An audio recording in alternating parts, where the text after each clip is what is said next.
Angibingelele kuba lebukeli be-White Media Africa.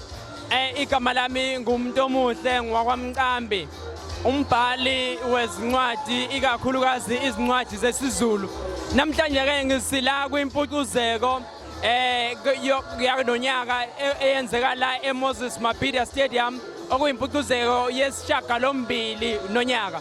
Silapha nje namhlanje nathi sithi umsebenzi esiwuphethe esizoyithulela abantu umsebenzi obizwa ngokuthi uKhuzani isibuko somaskandi. Incwadi ke leyo ekhuluma ngempilo kaKhuzani la khona sibhale ngempilo kaKhuzani simsusela ebuncaneni bakhe simsusela engakazalwa waze waba umculi saze sayibeka la eMabhida ngoba kwazeka ukuthi naye uKhuzani ubekadenza umcimbi omkhulukazi obizwa ngokuthi igcwalisa iMabhida.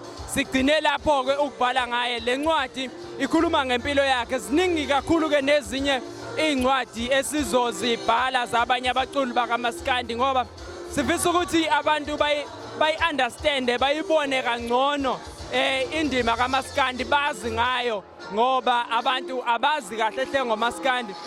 Uma ke sesiqedile ukubhala njengoba sibhala ngesiZulu nje siyaye bese siyawutolika umsebenzi siwutolike into English siwutolikele kwamanye ama-languages senzele ukuthi nalabo bantu bawufunde bawuthole umsebenzi.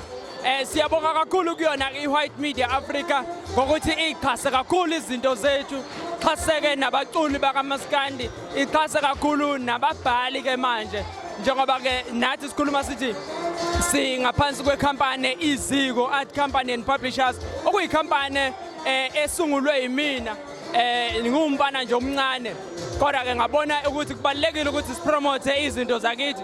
Ziningi kakhulu ezinye incwadi ezikhona ngaphansi kwekhampani yami. Ngikhuluma ngokuthi khona incwadi umlando wamacambi engikhuluma khona ngomlando wamacambi.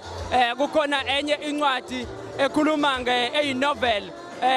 Ziningi nezinye ezingama-novel ezikhona impande yothando ngithwaliseni ezibhalwa ababhali abahlukene.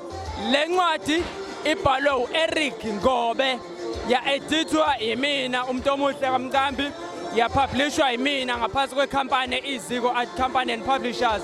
I-distribution ne-marketing nakho konke okunye kwenziwa ngaphansi kwekhampani yakithi. Ikhampani eyomuntu omnyama isungulwe yimina nje ngizama ukuphusha izinto zethu singabantu abamnyama eNingizimu Afrika.